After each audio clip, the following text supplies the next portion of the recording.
Another episode of King's Gridiron Challenge TV. Whew. Okay, we're jumping into the Hallis Division, which is what I believe. Go ahead and jump right into Team Destiny. Longtime playoff contender, near title contender for pretty much as long as he has been in King's Gridiron Challenge. Let's go ahead and start with the top. He recently has made a trade, trading Joe Flacco away and in return receiving Josh Freeman. See, Josh Freeman, guy's a solid quarterback. You know, they say he's not coming up to his potential, but with the talent he's got there, in Tampa Bay, he did throw for 4,000 yards, 27 touchdowns, but a high number of 17 interceptions. He knocks out those interceptions. He's going to go ahead and jump into that number 2 tier quarterback, we believe.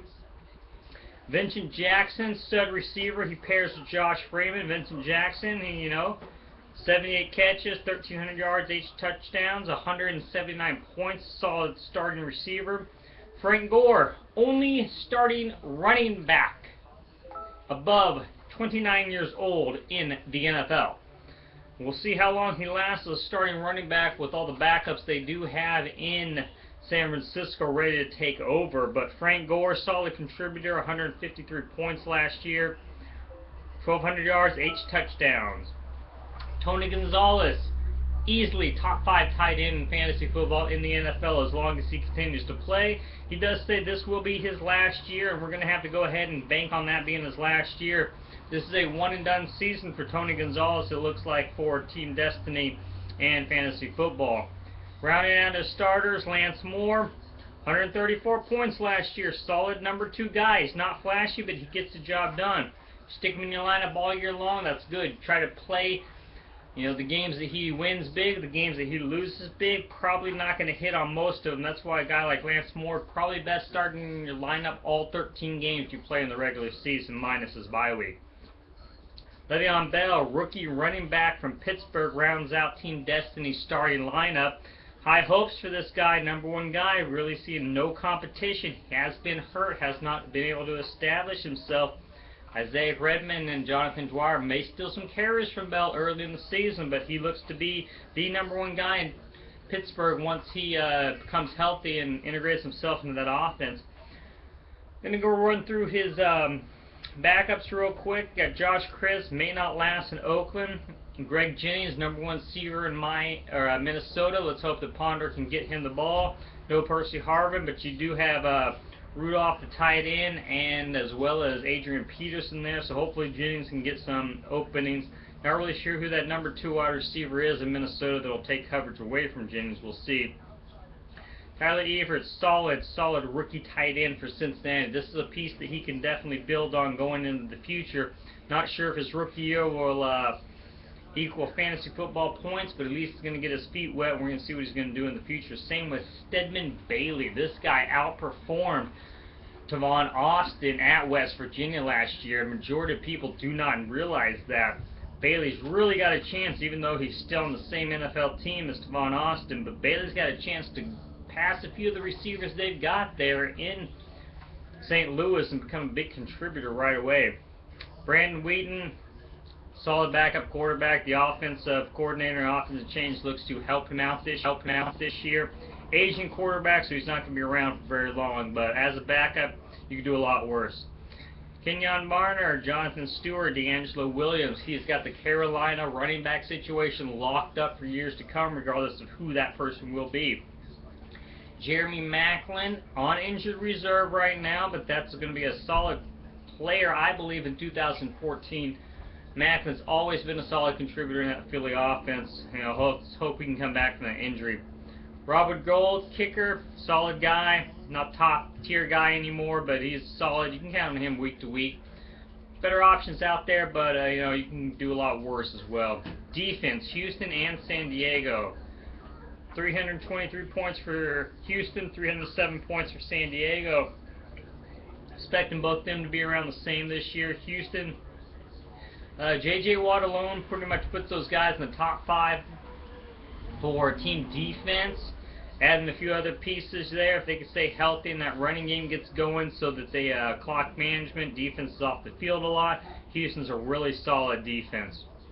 Cortland Finnegan, Tim Jennings, 2 big guys last year as DBs in our league, solid contributors. They're definitely solid starters. Justin Smith, also solid defensive lineman starter.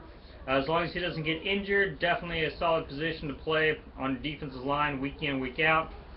John Weatherspoon, solid linebacker for Atlanta if he can stay healthy. Alec Ogletree, rookie going into St. Louis. He's got Laurinaitis up there, but Ogletree should be able to get enough tackles to make himself fantasy football worthy. Eric Reed, the Honey Badger, Alden Smith round out the IDP bench players for Team Destiny. Eric Reed should definitely start in San Francisco, or at least get an opportunity to play real big playing time up there. Honey Badger, let's see. A lot of people say he's going to be a game breaker. Game-breaking NFL players don't always transfer over to fantasy football. We'll see what he does. They've got him playing safety, slot corner, possibly punt and kickoff return. So he's got options to put up some points there. Really going to have to contribute on special teams to make a point in fantasy football, but I think he will. May follow in the footsteps of Patrick Peterson when he was first in Arizona playing up there. Solid coverage guy, but really making his points on the kick return game. Alden Smith, also solid guy. He's going to put up double-digit sacks each year. He's going to be close to that 20 sack threshold, but may only get 40 to 50 tackles a year, so his points are coming on sacks. He's going to have a lot of hit and miss games. He's solid for a backup guy. Team Destiny, perennial playoff team each and every year he has been in the league. This year he's got a lot of turnover in his team. We're going to see if that translates on field. He's going to go up against Tyler's boys, reigning champion, the Imperial Force. Basically, you can translate them as into the regular season champion, the way the Redskins are usually the off-season free agent champions the last few years. Does not equate into playoff success at all. Laces out Dan. He really hit a chance to get into the playoffs last year, just missed. Landry Division, Team Destiny's got some pieces. Has some pieces to build on. A few rookies in Bell, running back in Pittsburgh. Also Efert, the tight end in Cincinnati. These guys are probably going to be better in 2014 and 2015 as opposed to this year. Good piece to build on. Josh Freeman's in a contract year. That means he's got a lot to play for. We'll see if that comes around. He does team him with Vincent Jackson. That's a solid combination you got there. Let's see. We're going to go ahead and not promote Team Destiny as a contending team for the division title in the Landry division. It doesn't quite mean that he'll miss out on the playoffs, but I am going to go ahead and we will say that Team Destiny is going to be looking at around, I'm going to say, a 4-9 season. That's going to look low, but we're going to see he's going up against top teams in his division. That's 6 games. That's really basically half our fantasy football season is 6 interdivision games that you go up against. 2 games against the Imperial Force, 2 games against Tyler's boys, 2 teams that look to be in the top 5 in our division on paper, of course. On paper doesn't translate into reality once our season comes along. Laces out Dan himself there. He's got a solid starting lineup. We'll get to him later in these Landry division previews. But Team Destiny probably looking at 4th place in the Landry division. I don't believe that's setting him too low. I think it's just the fact that 2 of the other teams are looking to be top 4, top 5 teams, and Laces Out Dan has really set himself up the last couple of years to start making himself playoff push in these next few years. So yeah, 4-9 season was what I'm going with Team Destiny. Yahoo projects him at 1-12. Fantasy football, it's hard to try and only win 1 game a year, so I'm going to say he's going to win more than just 1 game. We're going to go, 4-9 season is looking like Team Destiny's point right there. He's got some building pieces to go on for the future, but we're going to say 4th place in the Lander Division here. First team that we're previewing in the Lander Division. Looks like it's going to be the Cellar Dweller in that division, but pieces to grow on. Future could become bright with Team Destiny with some of his rookies catching on and some other players, you know, step up as well. So, go ahead and enjoy the day. We will look for C Units preview of the Imperial Force coming out later this week. We will go ahead and look at the rest of the teams. Laces out Dan. We're going to try and go ahead and get him done tomorrow.